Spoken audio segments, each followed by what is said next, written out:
dari rumah sakit ke rumah. Jadi sampai dengan barusan memang saya yang selalu berdamping.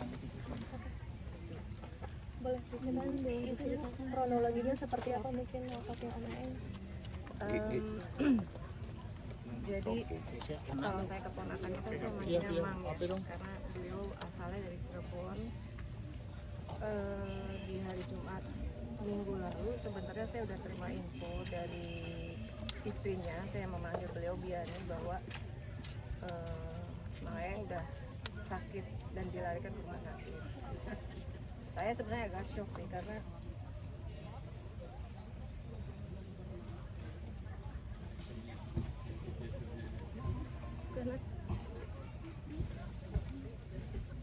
tipikal beliau itu dari kecil yang saya tahu dari ayah saya, kebetulan ayah saya adalah kakak beliau langsung,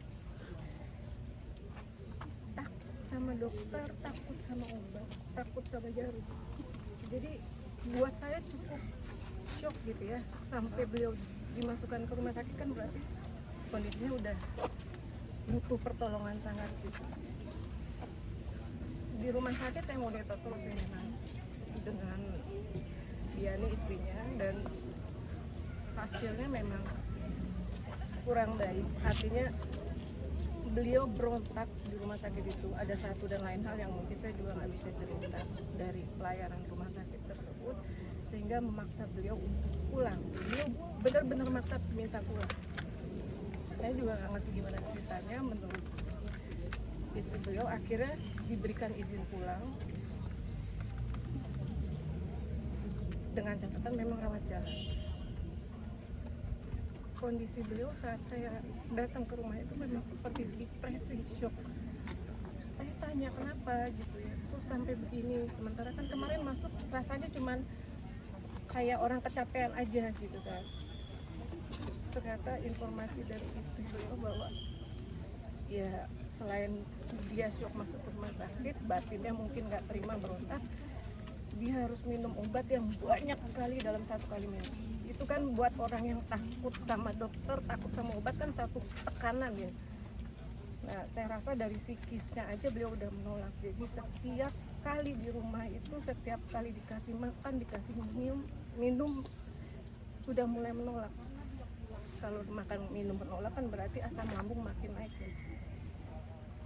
Saya langsung datang hari Sabtu itu ke sana. Saya datang Sabtu sore. Kebetulan saya itu anak dari kakaknya beliau yang baru juga wafat.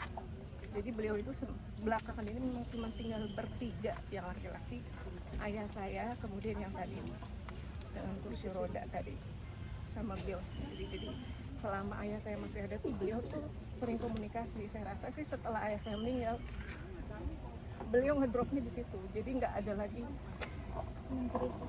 teman bercerita, karena kan sementara kakak beliau yang di kursi roda kan sudah sulit diajak komunikasi ya.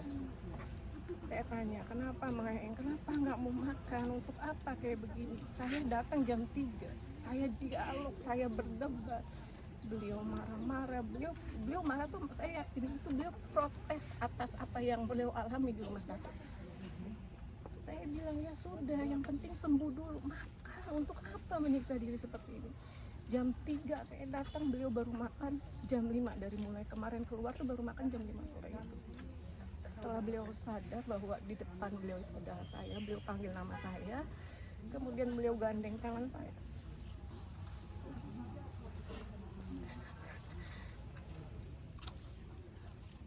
Beliau cuma bilang, Fen, temenin Maeng jalan-jalan ya. Ya Maeng kalau mau jalan-jalan, Fen ini temenin, tapi Maeng harus sehat. Makan ya, makan, mau Mbak, dia mau makan, istrinya langsung nyuapin. Jadi kami berdialog, minta istrinya masukin makanan. Saya seneng banget. Jadi saya juga ngerti kenapa sebelumnya 2 jam pertama beliau seperti tidak mengenal saya, tiba-tiba di satu titik, di satu waktu beliau tersentak dan paham bahwa itu saya.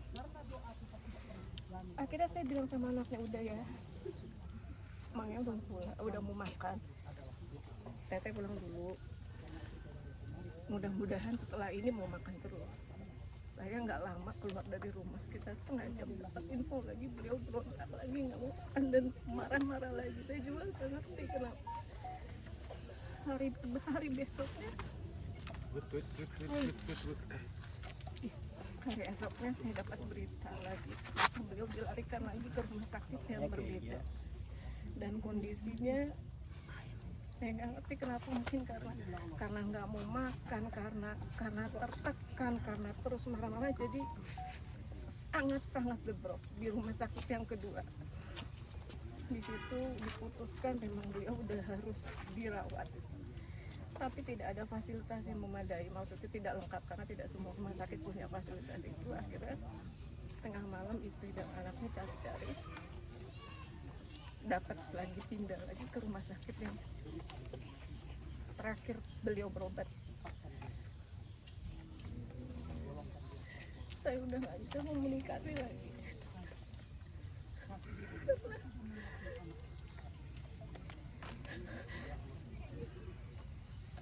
karena semua alat sudah dipasang di badan, di ventilator, segala macam. Saya nggak ngerti ya Mbak ya, tapi yang pasti saya melihat seorang sosok aktor sejati buat saya, which is dia juga akan sebagai artis. Itu kan bukan, dia benar-benar sekolah, dia benar-benar mendalami ilmunya, dia benar-benar yang kayaknya darahnya aja udah artis gitu ya. Jadi saya ngeliat dia selalu tegar.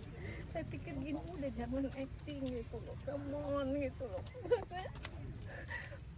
Mana Mang yang dulu. Saya udah nggak bisa komunikasi lagi Pak sama dia. Saya ngebayangin deh yang dulu dengan alat yang banyak di badannya itu rasanya buat saya 180 derajat. Saya cuma bisa berdoa menguatkan istrinya, menguatkan anaknya. Saya cuma minta pertolongan sama Allah, dan kemarin jam 5 sore saya dipanggil sama dokter, sama istrinya juga. Dokter memang tidak bisa menjanjikan apa-apa, yang pasti tim medis sudah memberikan yang terbaik. Cuman kita saudara sudah harus diminta untuk terus berdoa. Saya udah bilang bahwa kejadian ini nggak cuma satu orang, banyak yang support. Saya masih optimis, Sampai akhirnya saya pulang dulu ke rumah, baru saya mau tidur saya dapat kabar beliau pergi. Saya lihat jam 23.46 beliau nggak ada. Saya nggak nyesal karena beliau kan memang minta saya temani. Jadi menurut saya, walaupun saya juga bolak-balik, saya tetap juga saya nemani dia, dan saya ngeliat dia kesakitannya kayak apa, buat saya ini adalah yang terbaik. Saya juga nggak tega pas saat dia teriak sakit, dan memang saya nggak tega. Jadi iya, mungkin yang membuat saya sesak itu adalah karena saya baru kehilangan ayah saya juga, dan kemudian beliau adalah adiknya langsung.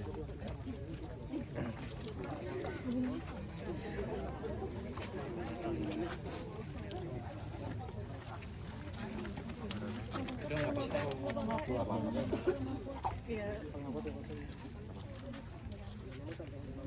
Iya, dia mau pengen aja apa-apa.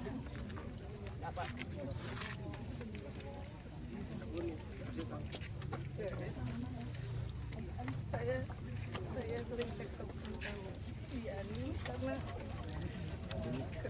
mama ini juga suka nitip sama saya bahwa kan mereka punya anaknya dan istrinya juga. Saya juga merasa ya apa ya, saya udah menganggap dia sebagai ayah sendiri, since ayah sendiri udah pergi gitu ya. Jadi cuma beliau yang pengganti ayah saya, dan kemudian sekarang dia sudah meninggalkan kami. Kalau boleh tahu apa sih diagnosa dokter sampai ngedrop sejauh itu? Kebetulan memang beliau itu punya diabetes,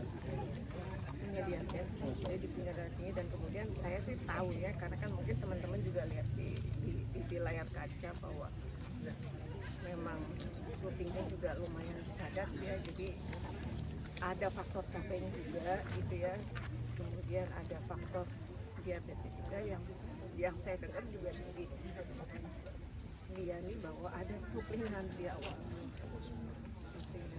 gitu loh. Kalau terkait dengan virusnya sebenarnya di rumah sakit yang pertama itu istilahnya tuh kayak hanya melekat aja Mbak, bukan yang benar-benar terinfeksi. Saya yakin itu tuh kejadiannya sampai dia ngedok itu karena dia juga nggak mau makan kan akhirnya. Dia pulang, dia banyak berontaknya, dia emosionalnya, dia nggak bisa istirahat, dia nggak mau makan, nggak mau minum, kan pasti imunnya turun deh. Saya rasa juga faktornya dari situ juga.